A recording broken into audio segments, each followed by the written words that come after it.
அவர்களுக்குரிய மரியாதையை கொடுக்க அவர்கள் முதலமைச்சர்களாக இருந்த நேரத்தில் தவறியதில்லை. அவர்களது வழியை பின்பற்றி நானும் அதிலிருந்து இம்மி அளவும் விலகியதில்லை. இந்த அரசும் தவறியதில்லை என்று அன்றைக்கு நான் எடுத்துரைத்தேன். அந்த கொள்கையொட்டியே நான் ஆளுநர் அவர்கள் உரை நிகழ்த்த வேண்டும் என்று நடவடிக்கை எடுக்க ஆணையிட்டேன்.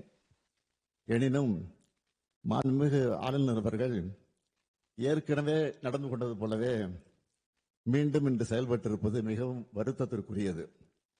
மாநில நிர்வாகத்தை முடக்கவும் பொது மேடைகளில் அரசியல் பேசியும் அவதூறு பரப்பி வருகிறார்.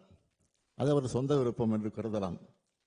எனினும் அத்தகைய ஒரு முயற்சியை இங்கும் செய்ய அவர் முனைவது ஏற்புடையது அல்ல. நூற்றாண்டு விழா கொண்டாடி சீரும் சிறப்போடு இயங்குகின்ற பேரவையின் புகழ் மங்கிடாத வகையில் பாதுகாத்து வந்த சான்றோர்களின் வழித்தடத்தினை பின்பற்ற வேண்டிய கடமை நமக்கு உள்ளது.